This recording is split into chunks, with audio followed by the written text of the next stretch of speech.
Hello, everyone. Thank you so much for joining us this evening for this conversation. My name is Julie Turney, and I am your host, the host of the HR Sound Off podcast show. And this is my monthly YouTube live where we talk about the topics that really matter to HR professionals. Tonight, we are going to be talking about mental health in HR. This is something that I've been talking about quite a bit on LinkedIn. If you're following me on LinkedIn, if you're following me on Instagram, you will know that this is something that is very near and dear to my heart and something that I think is very important for us to raise awareness on. So joining me for this conversation, I have two amazing ladies who have agreed to join me for this conversation. Melissa Doman, Jolene King. Hello. Thank you so much. We are here. What I'm going to do right now is just take a few minutes to just enjoy some sweet vibes while we just wait for a few more people to join us. Although I think people are joining us very quickly this evening. So I think great. That seems to tell me that people really wanted to be a part of this conversation. I am so glad. So as you join, whether you're following us on YouTube and watching or you're watching this on Facebook, please just tell us where you're joining us from. And if you have any questions at all, any comments, feel free to put those in the YouTube comment section, and I will be sure to bring up those comments as we engage and have this conversation. So let's get started. People are here, so let's get started. Right?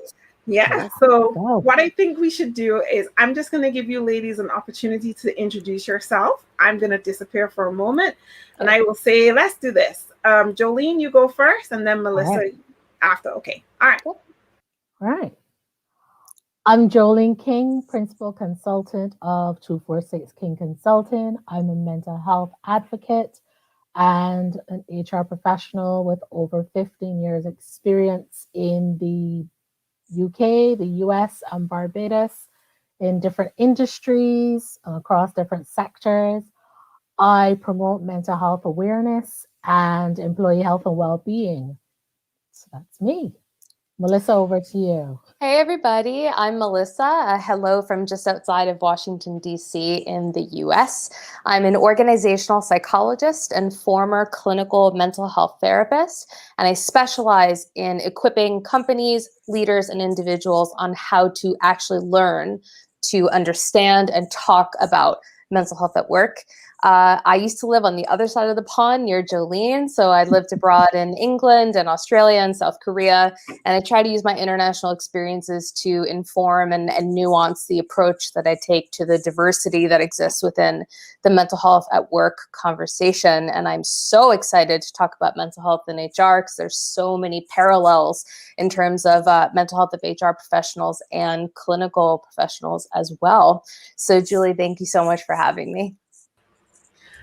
Okay, ladies, thank you so much for introducing yourselves, giving us a little bit of your origin stories. I really appreciate that. I'm just looking to see where all of these beautiful people are joining us from. I see LA is in the house, Barbados is in the house. So I know we're going to have a wide group range of people joining us from all over the world. And we're just so happy to have you here today. As I said, this is a really important topic. And I really want us to engage in this conversation as much as possible. Audience, you're always welcome to chime in. Let's kick things off with some stats. You know how we do this, Jolene, Melissa. Yeah. The stats are important, right? They are. I've been reading some reports that really are just blowing my mind. The last one I read was from Culture Amp. And they were saying that they did an HR for HR survey late last year, and in that survey they found that 57% of HR professionals were struggling to deal with their mental health. 57%, and that's just in the UK alone. Okay.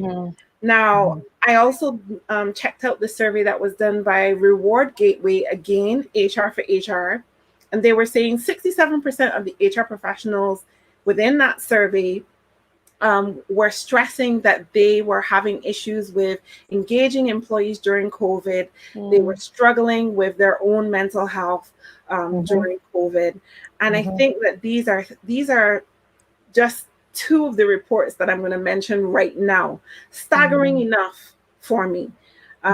Whenever I am speaking to HR professionals, whatever group or forum I am in, this is something that comes up very common in terms of that people are tired. HR professionals are tired. We're tired of being ignored as not being employees. It almost comes across as HR professionals in your organization must always be happy, always be chipper, always supportive, always ready to switched on. Always switched on. And if we have to be always the good things to support the people, it only stands to reason that it's not going to be sustainable for us.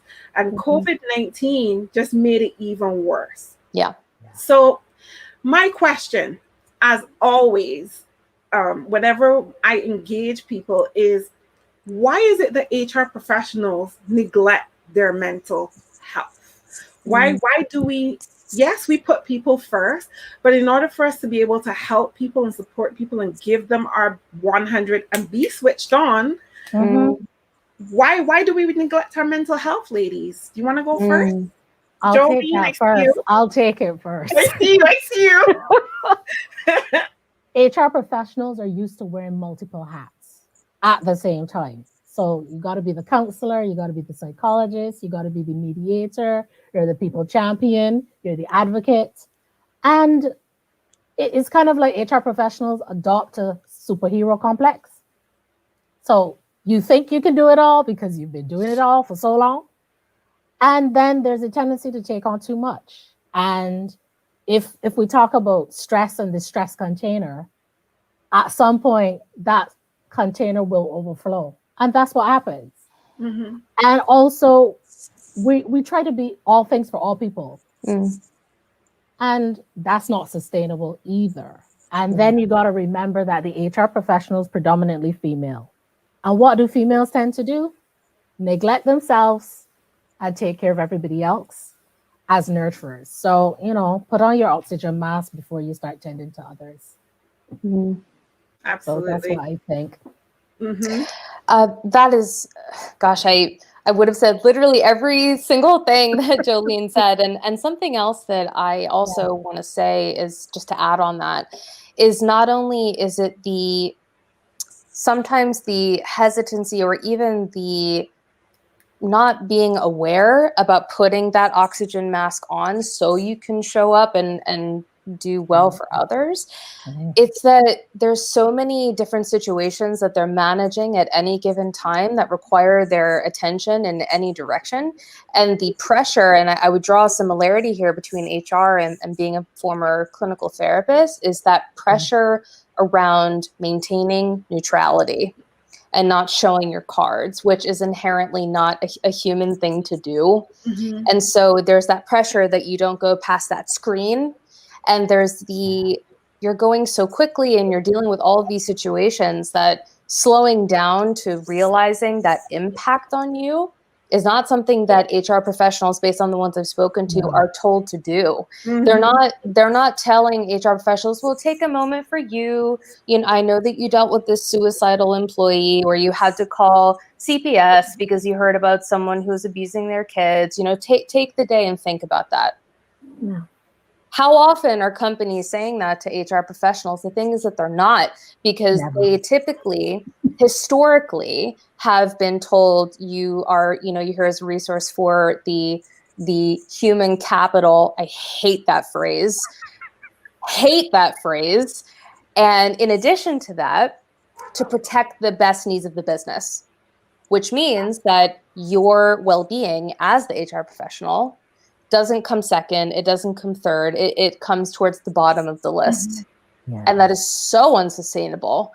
I know a lot of topics we're going to be talking about, so I'm not going to go into them too quickly, but I would say that that's just what I've been hearing from folks in HR, and their needs are so deprioritized, and that pressure to remain behind that screen is inhumane. Absolutely. Yeah. Absolutely. I couldn't agree with both of you more than I do right now. Uh, But I'm going to add a little something to that as well, in that it's also a mindset thing. Because if I admit as an HR professional taking care of people that my mental health is not in the best shape, my pride gets in the way. Number one, the thoughts of what my leadership thinks of me because I'm saying my mental health is not the best today or any other day. Yeah. And my peers may judge me for it because we are supposed to be the people taking care of the people. How dare you voice that your mental health is an issue?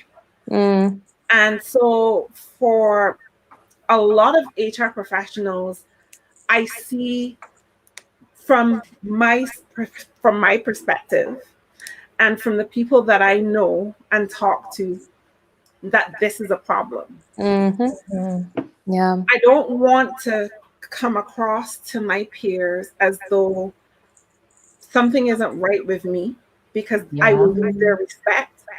I will lose the confidence of my leadership. And then how are the employees going to feel about coming to somebody who is admitting what almost seems as that they're unstable? Because there's still that stigma. Yeah. And that's it.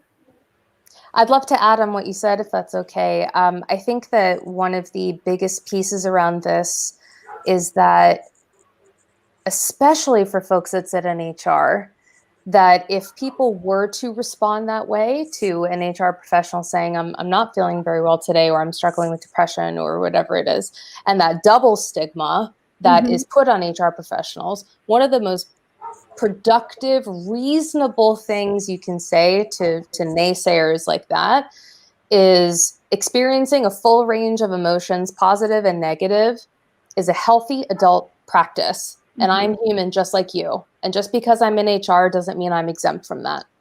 And it's hard to argue with that.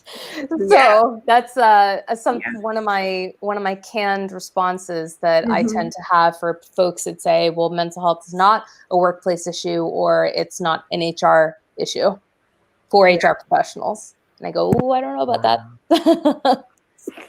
So dial it back a little bit, because it definitely is applicable. So thank you so much for raising that. Sure. Yeah. Well, let's move on.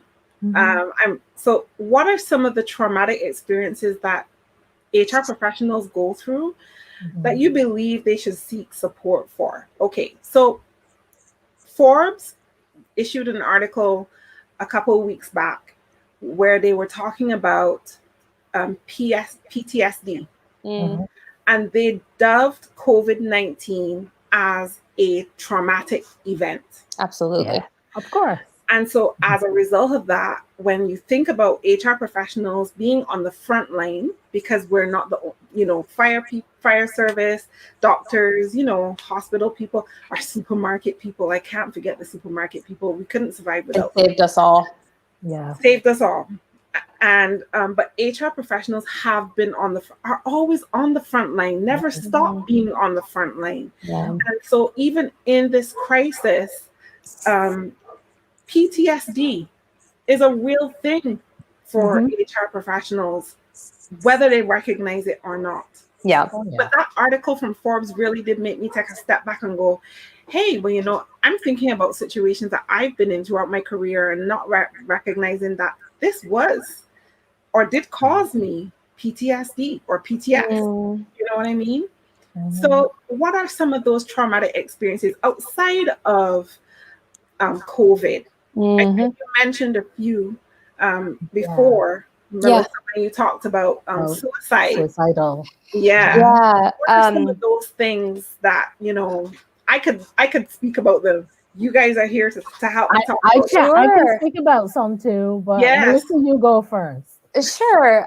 So it's really, unfortunately, quite the laundry list. Yeah. So I'd say some of the top ones, obviously you have the suicide ones, which are really, really tough. You can also have cases where an employee is harmful to other people or homicidal. Let's look at what happened at the offices of YouTube. Yep. That was very traumatic. Yeah. There's also the day-to-day trauma, repetitive trauma of when you have to let people go or furlough them and impact their financial well-being, their actual livelihood. There are people who have repetitive trauma if they have a verbally abusive or manipulative line manager. Believe you and me, having bad management, even when you're in HR, is extremely traumatic, especially if you're being bullied. There are also the cases of employees who, if they've been using on the job, that can be incredibly difficult, especially from a legal perspective. Employees who are self-harming, so that's obviously not with the intent of suicide, but they have those self-harming behaviors. Domestic violence, that is a huge one because your reporting abilities with that are very gray, and it depends on where you're located as well. And it's really, you're just kind of on this never-ending cycle over and over again about having to be either the bearer of bad news or having to clean up the mess afterwards. And there's no one to take care and look after you after that. And there are a few different types of things that can come up. So obviously you have PTSD. You can also have acute stress disorder. You can have adjustment disorder with mixed anxiety, depressed mood. There's a whole smorgasbord of things. You can have a panic disorder without agoraphobia. There's lots of different ways that it can manifest when your resilience level depletes and your body taps out, which is the body and mind's way of saying, I can't do anymore, so I'm going to stop you from doing anymore. Yes. And I have never, in any corporate job I worked in or anything like that, I never saw a single company that I worked in that was looking after their HR. Never, not once. And so knowing what I know now, having studied the DSM and doing clinical work and licensing and la, la, la, la, la, and I see what HR folks have to deal with, which again is not too dissimilar from clinical, I go, oh my God, how unfair. How unfair. And so you got to help the helpers, it's just, So Jolene, I'd love to hear what you've covered quite a few of what I also had, but also when you have to provide advice in challenging circumstances and times of crisis, natural disasters, fires, theft, especially burglaries, anything like that where the employees are traumatized. You have to support management, you have to support the employees, and your job is also at risk. So it's trauma for everybody all around. Definitely. Absolutely. But HR professionals are still expected to, carry on smartly, do the job, follow policy and procedure, but, be superhuman. Yeah, absolutely. I mean, you ladies have touched on so many things that I personally have experienced at some point or time during my career as an HR professional. But I'm also death in service. Don't forget death in service is the worst. They're horrible. I had one 2 weeks ago. Oh my gosh. I was actually speaking to, and I've been just meeting so many incredible people in the HR community, and LinkedIn in particular, it really does feel like a community. There's lots of like little communities on there where people kind of find their tribe. And I've been meeting lots of different folks in HR, both you lovely ladies included, and lots of other people. And I was chatting with Ricklin Woods, and she was telling me right here. Is she? Hi. She's right here. Hi, honey. How you doing? I was talking with her, and she said something just so impactful to me, which is ringing true to what you're both saying, is that she encountered all these things, and she mentioned some pretty severe situations that she had to deal with. And she said to me, I never for a moment stopped to consider the impact and what I needed. And it just hit me like a ton of bricks, because the correlations, I'm sorry, I keep repeating myself, the correlations between clinical and HR, I'm like, should be in the same CEU world in terms of the types of continuing education. And I was sharing with her about, sadly, when I had lost a client back when I was in clinical, not to suicide, but he was murdered. And I never took the time to stop to process that either. Yeah. And it was she really opened my eyes, in addition to you ladies as well, just to some of the things that HR folks are dealing with.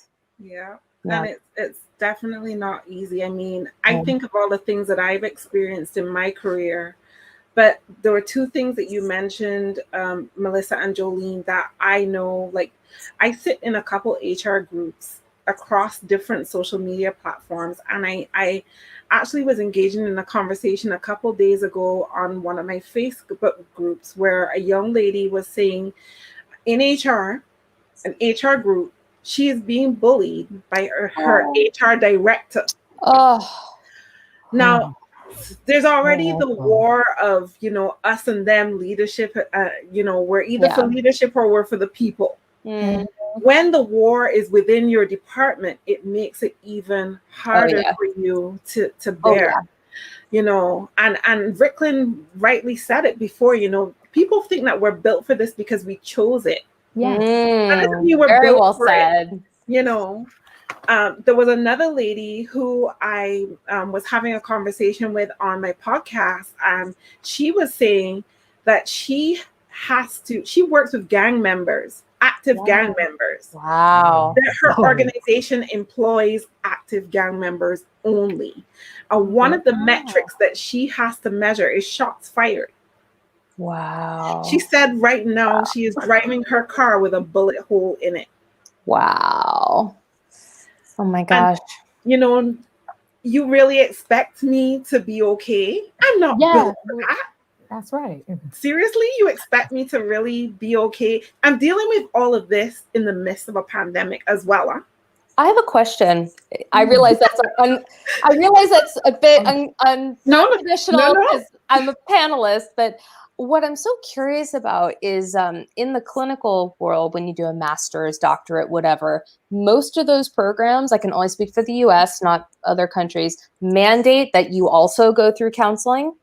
So because you're learning clinical modalities, a lot of stuff can come up. They want to make sure you're fit to practice, things like that.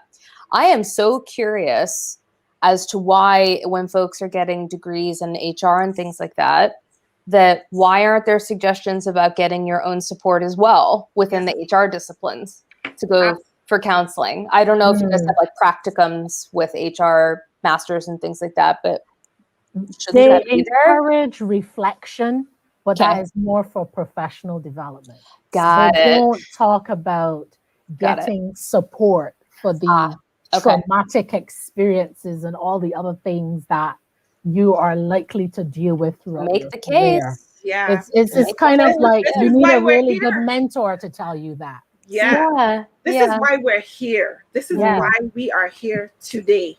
Because I strongly believe that it's time that this conversation took place.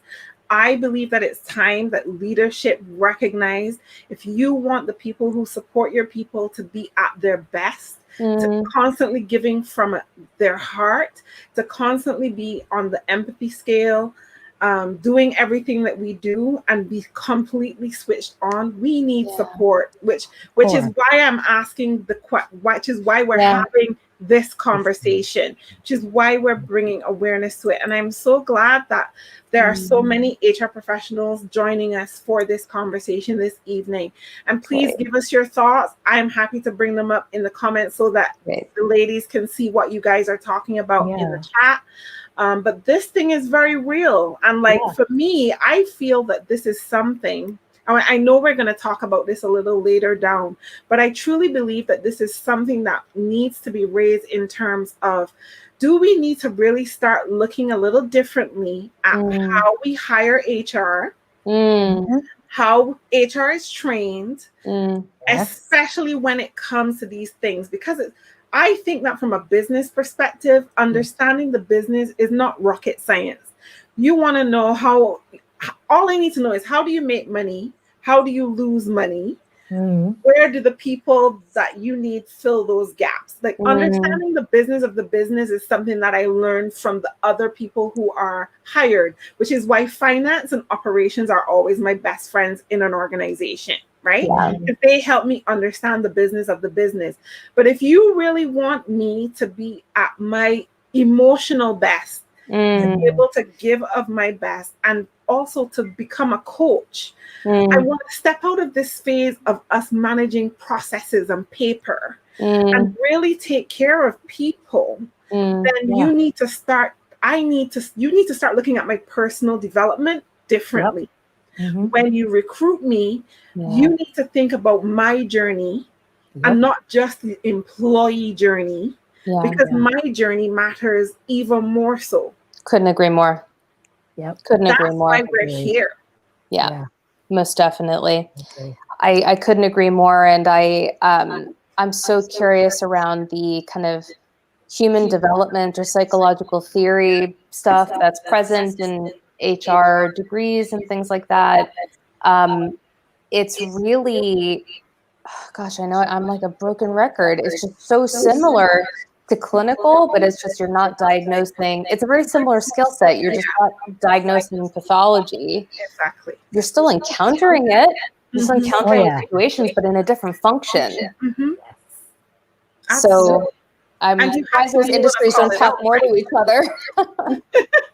Sorry, what did And you you say? have, I was saying, and you have to be able to call it out, right? I have to be able to say, in order for me to know this person isn't stable, in order for me to know that and be able to give them the right guidance, I have had so many conversations over the last year where I have heard people say they've gone through things in the workplace and heard HR say to them, this is out of scope. I don't even know where to send you. I don't even know how to help you. Wow. I'd love to build on something you mentioned, if that's okay. Yes. A couple of things, one for those situations and then one for HR professionals themselves. Mhm. I am super curious, and I really hope this data exists. Mhm. How many HR professionals themselves use an EAP at their company?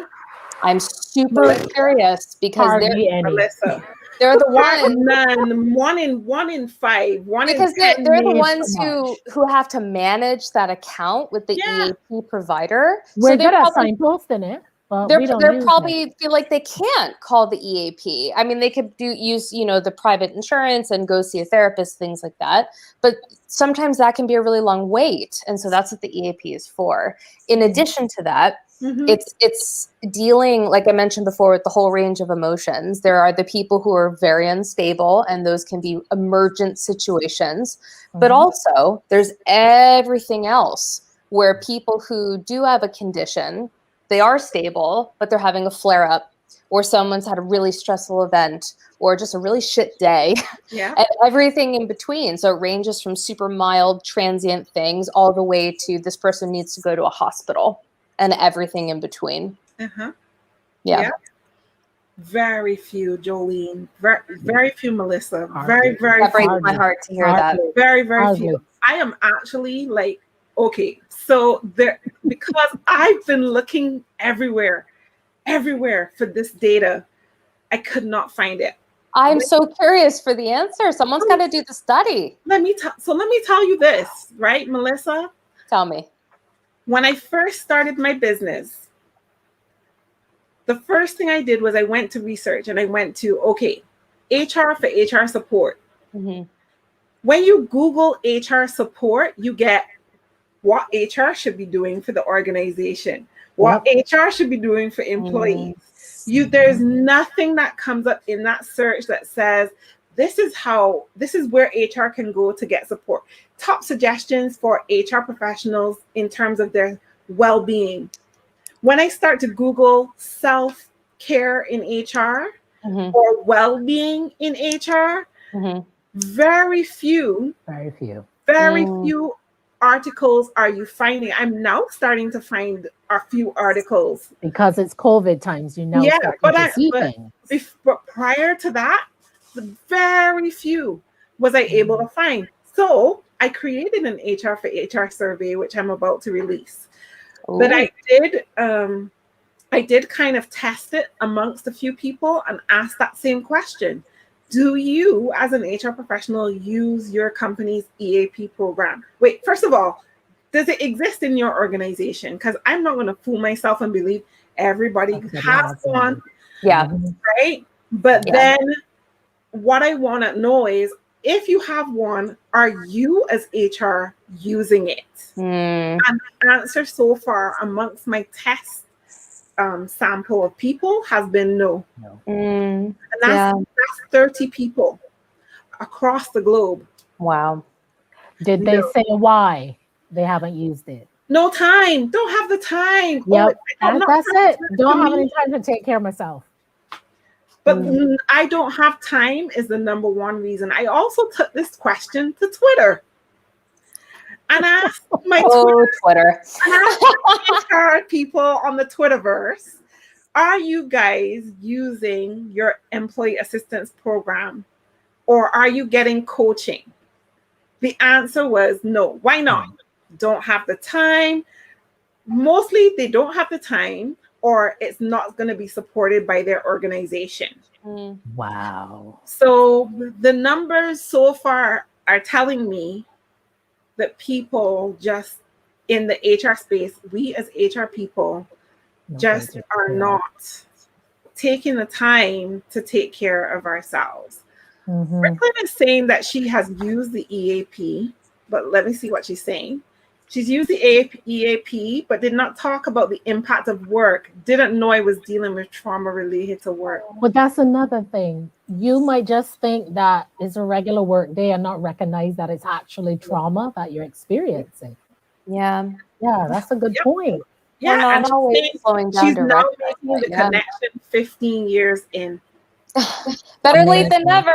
Better late than never, Brooklyn. Better late than never. Because we block a lot of those traumatic experiences. I mean, if I sat down and reflected about things that I went through, I would have had a lot of traumatic experiences in my 15 plus year career, but you block it and you move on. But of course, that builds up over time. I was literally just going to comment on the question. Here it comes. Here it comes. And the reason why I'm bringing this up now is just as to add to what Jolene said, like, even in that survey, one of the questions that I was asking was, after you've dealt with a traumatic or crisis event, what do you do after that? And almost 20% of the people who were in that survey said they went to a coach or a mentor. 80% said nothing, business as usual. Nothing. Is it okay if I comment on the vicarious trauma? I don't want to come out of the game too quickly. So Melissa, tell us, what is vicarious trauma? Tell us what it is. So vicarious trauma is basically when you are witnessing a trauma that someone or people have experienced, and you're effectively absorbing part of what they have experienced. That's why when I'm living vicariously through you, it's kind of a similar concept. So this is a huge, huge, huge issue. Again, I'm coming at this from a clinical perspective. As a former clinician, I can absolutely tell you that I had vicarious trauma, and it was significant. And there's sometimes you can deal with it really well. There's other times that you can't. And there's other times where you think you're dealing with it really well, but then it will just come out sideways in a way that you didn't expect, like random fits of tears or just not being able to focus and work and things like that. And with every clinical setting I worked in, for some reason, I was more so than any of my other colleagues, I had the most suicidal clients always in every single setting that I worked in. And no one ever really knew why. They used to make a joke. They're like, oh, maybe it's something about your face, that they look at you and they're like, oh, she'll make me feel better. I won't do it. Or something awful like that. But I encountered it so many times that it almost became like this automatic triaging system where my emotions turned off and I started visualizing this decision tree of, do I need to take this person to the hospital? Are they going to hurt themselves? And, and all those sorts of decisions. And I did it so much and so repetitively, or calling CPS. And I had 2 cases that were potential homicidal situations, one of which could have been like Columbine. And it was just so gargantuan in terms of the pressure that there were certain times where I distinctly remember God bless him, when I first met my now husband, Mm-hmm. and this was just before I left clinical, that there were like random days where I would be in his apartment and I would just burst into tears, totally unprompted, Wow. because I just hadn't like I dealt with it, but not fully. So that vicarious trauma with HR folks, you absolutely encounter that same thing. It's just in a different function. Mm-hmm. And so vicarious trauma, imagine you're like a sponge and you're sopping up someone else's like fluid that they've acquired. Mm-hmm. Wow. Yeah. Well, we've experienced vicarious trauma, right, Jolie? Yeah, because you go into work and you just don't know what the day is gonna bring, and somebody says, "Can I just have a moment of your time?" And then they just hit you with it. Yeah. And then somebody else hits you with it, and somebody else hits you with it. And in that one day, you could be dealing with 5 different people issues. Where do you put that at the end of the day? Yep. I think that's one of the reasons it's so important to enable line managers and leaders to also have mental health conversations with their teams, because it can't just be HR. You can't be everything to everybody all the time. Exactly. You have to enable those conversations at all levels of the organization. You're not training everybody to be a therapist. You're training them how to have constructive conversations and know when to refer to resources, or if it doesn't need to be escalated. Mm-hmm. Exactly. Yeah, it can't just be HR. It's got to be. Yeah, HR can't always be on the receiving end of everything. No. The default position for a lot of managers is go to HR. HR can't take it all. We just can't. No, we don't have the bandwidth. I'm bandwidth. training them all up to leave you guys alone. And it is definitely much needed. I really feel like this is, like I said, I feel that this is a very important discussion. And I feel like from the leadership side of it, doesn't matter who you are reporting to. I mean, I think sometimes HR has some very strange reporting lines up. That you could be reporting to the head of marketing, or you could be reporting to the CFO. Versus, reporting to the CEO or having a VP or a director of HR or a CHRO. I just find that these leaders, whether it's a CEO or a CFO or head of marketing, whoever it is, should be trained enough to know, okay, so I have to also acknowledge the emotional capacity and bandwidth of my HR person. Yeah. To be able to provide them with the support that they need. Yeah. When they need it. Yeah. Because vicarious trauma, as you mentioned, is such a real thing. And that's what we're dealing with most of the time. Yeah. Whether we're dealing with an employee who has died, and now we're dealing with employees who were close to that person. Yep. And their trauma. And then the family and their trauma of, I don't know what this person had or did. I don't know what their estate looks like. And funny enough, I've had situations where I've had an employee die on the job, or not necessarily on the job, but die in service. Yes. So they may have died somewhere else or as a result of something else, but they worked for the company at the time. And as you're starting to wrap up things with the family, they're like, oh, I didn't even know this person had shares in the company. I didn't know this person had a life insurance that was like this. I didn't know they had these things attached to the company. I didn't know there was a pension. And as you start to, go through all of those things with the person, and then, other things start to come out. Like, I don't know, I've had children say, I don't know what I'm going to do without my dad. I don't know what I'm going to do without my, now I have no one, and that's here comes the multiple hats again. Yeah, it's like, you're now starting to hear these things and you go, okay, well, your employee assistance program is to assist employees. Now you got to point them in the direction of getting the support that they need within the EAP. And you're dealing with all of these different things that you never thought you'd have to deal with, and even to the point of maybe assisting with the funeral. Yes. Depending on what the situation. Some families have asked for help with the funeral. Yeah, or they may not have, because you're going to have to wait some time for money to be released when the estate gets all locked up. Right. So how do I pay for this funeral? Or if I'm dealing with an expat, how do I ship this body back home? There's just so many different spectrums of this trauma that you could be dealing with at any given time. You know what's really interesting, and I just realized this, again, it might be late to the game, but HR within companies are almost like business-related caseworkers. Yeah. Like social workers. Yeah. Like business-related social workers. Oh, yes. And something else I was thinking is when we think about these traumatic experiences, because I used to, refer clients to lots of caseworkers, or if they were going in and out of like a halfway house or hospital or something like that.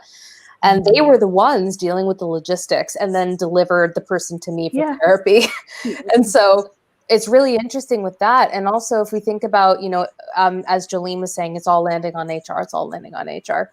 I think that one of the messages that I'm screaming from the rooftops, and Jolene, I assume you are too, and Julie too, that it's about not only telling managers and other people throughout the business that you have permission to discuss mental health, but you are capable of discussing mental health with each other without HR.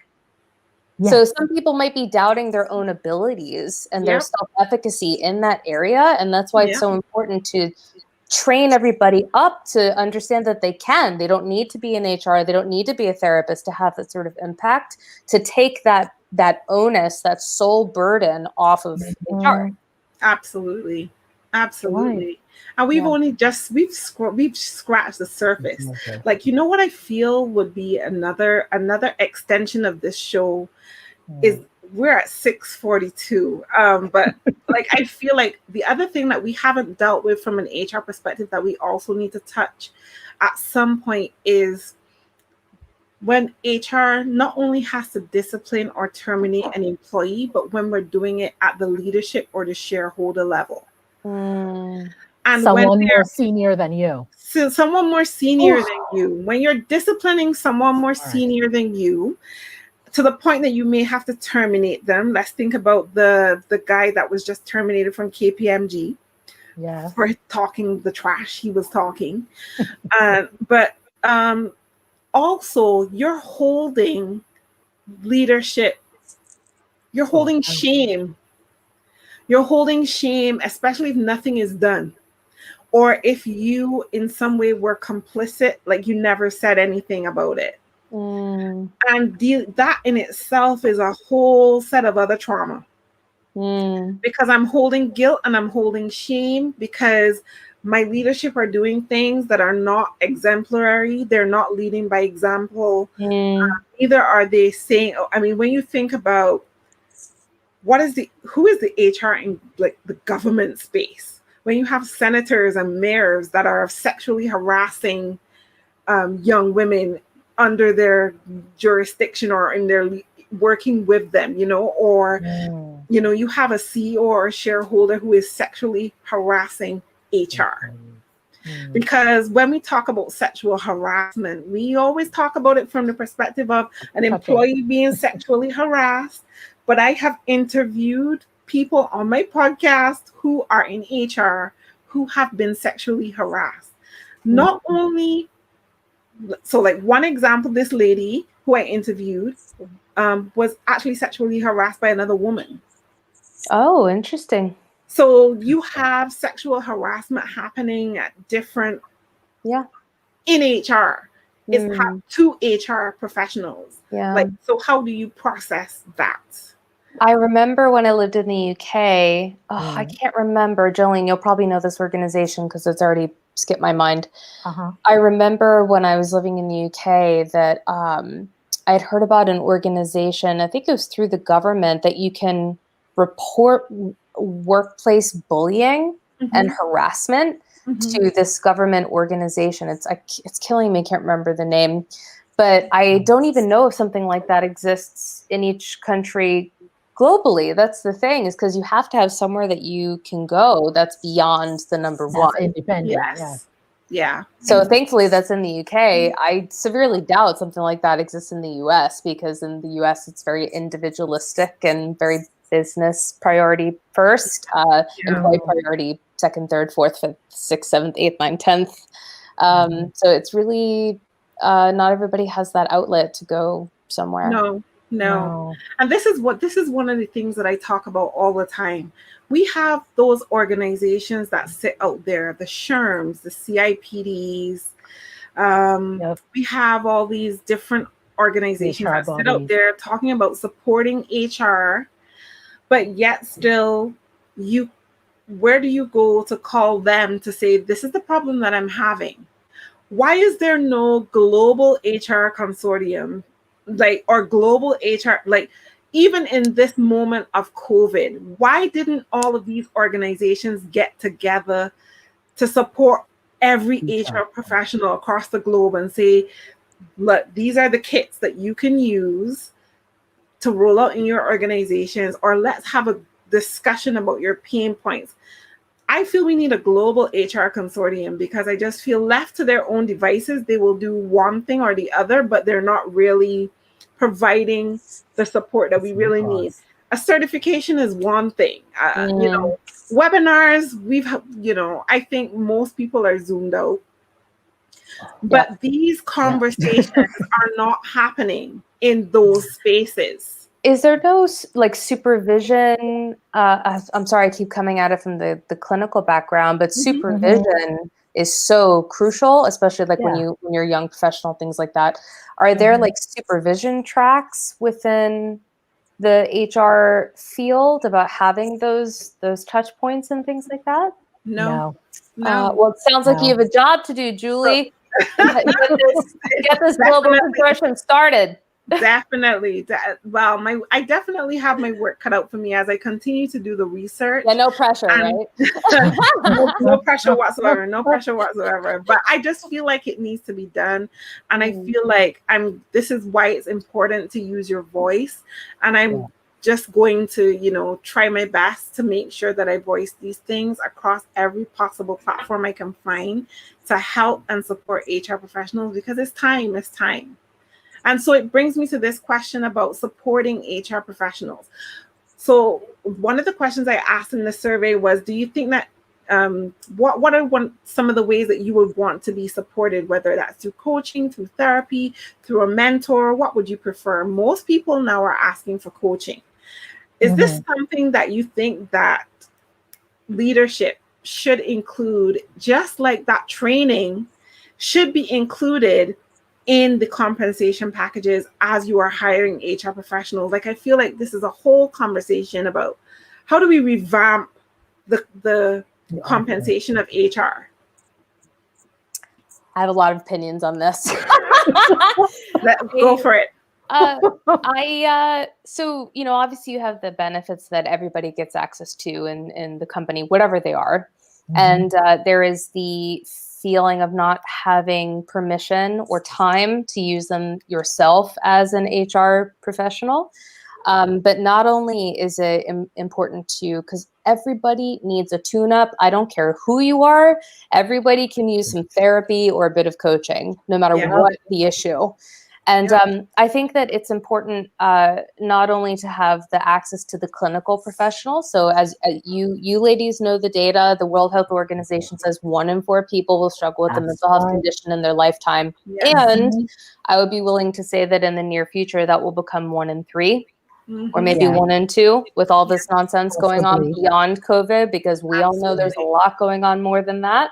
Yes. That's right. But also, I think that there's 2 tracks that should be given. There's if you have not only a mental health condition, but you're struggling with your mental health in general, you go see, a clinical professional, but also the coaching track, because how many leaders get to have coaching, or people like me brought in to do coaching for them? But what about coaching for the HR people? Why can't they have access to a batch of sessions? Exactly. I remember I was doing coaching back when I was still living in England. I was doing coaching for someone who was working in HR. It was in the legal field. And she just looked like a boiling tea kettle. and just the pressure was very similar to what you ladies have described. And ultimately it led her to leave that job, which was quite necessary based on what she was describing. But just the anxiety, the palpable anxiety that she was not allowed to feel the anxiety. HR professionals should absolutely get access to batched coaching sessions, just like all their leaders do, that companies spend money on. There should be the clinical stuff and the coaching stuff, in my humble opinion. I agree. Jolene? I think Melissa has covered it quite well. I said the same thing. Absolutely, without a doubt. Yeah. It can't just be the standard stuff. HR professionals deal with a lot. They need some dedicated support. Definitely.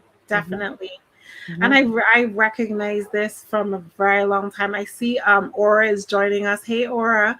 Aura is saying that she's from Canada and that she said you can report it there as well. Oh, great. But she also said that CPHR has a 6-month mentorship program. She said it's only for new HR professionals, though. Okay. So thank you for sharing that, Aura. We really appreciate that. Hello to the north, Aura. Aura actually lives in Barbados too, but she is from Canada. Oh, then hello to the south. I'm just waving down that way. Yeah. So I couldn't agree with you ladies more. I think this is one of the reasons why I have shifted my purpose. So while I love HR and practicing HR, I love my people in the profession even more so. And so when I created my coaching practice, particularly for HR professionals, every client that I have right now has either said one of two things to me. Julie, I never even knew that I hadn't dealt with these things properly. I never even thought that coaching was something that I needed or something that I should do. And, just as they're going through different things, they say, like, I never even knew that I didn't really know myself. Oh. And so, like, these things are comments that I'm regularly hearing now as I coach different HR professionals from all over the world. I'm getting these comments. And so this just gives me the impetus to know that I'm on the right track. Yes. So while I want to help companies, I feel like helping the people who are supporting the people is the best thing I could possibly do right now. And so this is what I'm here to do. So let's giving you a round of applause. Thank you. Yes.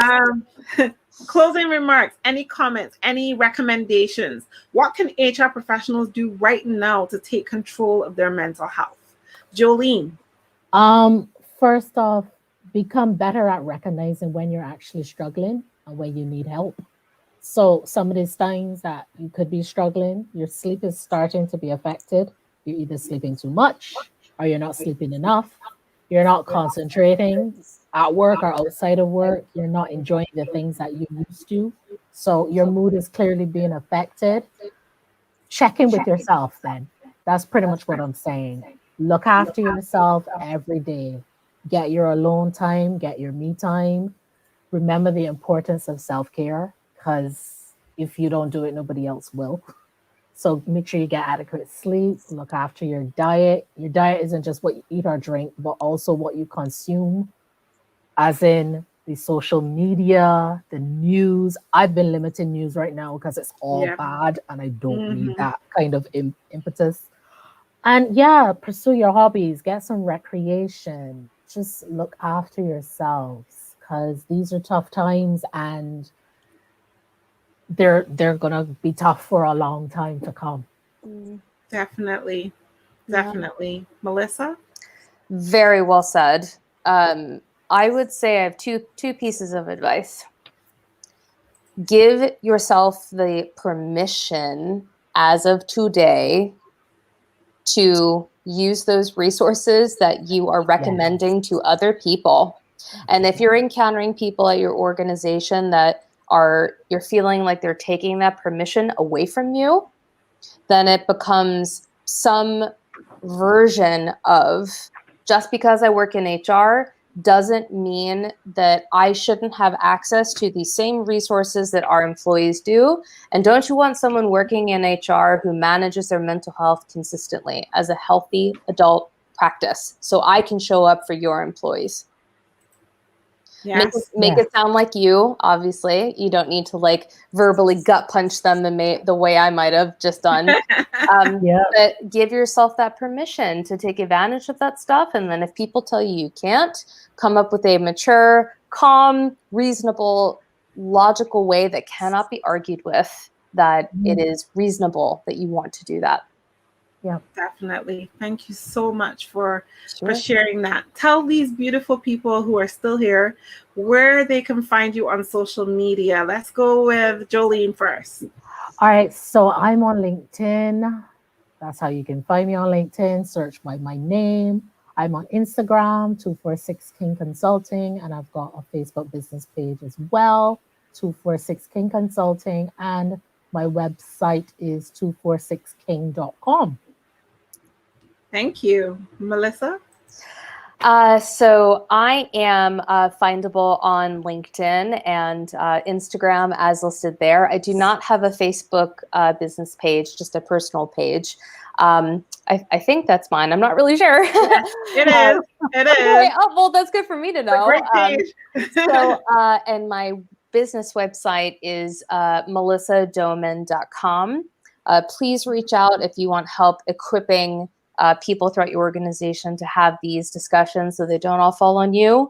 And I have a book coming out in October of this year about how and why to talk about mental health at work, with very specific guides on how to approach it and what to say, and considerations for mental health at work during really tough times like these. So thank you so much for attending. If there's anything I can do to help any of your organizations, do not hesitate to reach out. And I can't see any of you, but I'm just so happy that you all showed up for yourselves today and for each other. Yeah, absolutely. Thank you so much, ladies, for being a part of this conversation. Thank you for hosting, Julie. Yes. Oh, you're welcome. Thanks for having us. If you want to continue to be a part of this conversation, please join me on Facebook, Instagram, YouTube. You can find HR Sound Off there and share in the conversations that we're having on those platforms. You will find me on YouTube once a month doing these live sessions, having these amazing conversations with these beautiful people about the things that we are passionate about where HR is concerned and how we can support HR professionals, the people supporting the people. Coming up next month, April 20th, we have a conversation on gig HR, the future of work. Ooh. So if you've been reading recently about what's been happening with Uber in the UK, especially, I think they just announced that they recognize employees, Uber drivers, as employees, and they now have entitled to minimum wage and benefits. This is striking up some serious conversation, especially because Uber originates from Seattle, and they're not doing that for their employees right now. So what has happened in Europe really is going to strike some serious conversations. Joining me for that conversation in April is Dr. Rochelle Haynes and Jamie Jacobs. And these two ladies are very, very, very professional and informative when it comes to talking about gig HR and the gig economy and what that is looking like. They are talking about this very passionately, and I'm looking forward to having these ladies join me. Now, while you're still here, on Friday, we have Disrupt HR Caribbean coming up, and we will be talking on Hopin.to on the subject of disruptive HR in a disruptive world. It will be a 6-panel discussion. These amazing panelists are joining us from all throughout the Caribbean, throughout the world, to engage in this conversation. And please, if you are able to join us for that on Friday night at 6 p.m., please join us for that. We look forward to having you there. There is going to be a virtual happy hour at the end of it, but we have some amazing giveaways that are happening. We're going to be giving away a scholarship from the HR Certification Institute, HRCI, an exam scholarship. We are also going to be giving away a gift box with a book from the Robot Proof Recruiter author herself, Katrina Collier. And all proceeds for her book go to Hope for Justice, which is a charity created to end modern day slavery. We will be giving away another bundle. So all of these things are on our Instagram page. You can join, register, be a part of door prizes and all the giveaways that we're having. But Friday night is going to be a great night, and we're going to finish it with a happy hour by Rock Solid Entertainment. So please join us on Friday for Disrupt HR Caribbean, Disruptive HR in a Disruptive World. I will see you again back here next month for Gig HR and the Future of Work. In the meantime, have a great evening. Thank you, everyone. Thanks, everybody. Bye.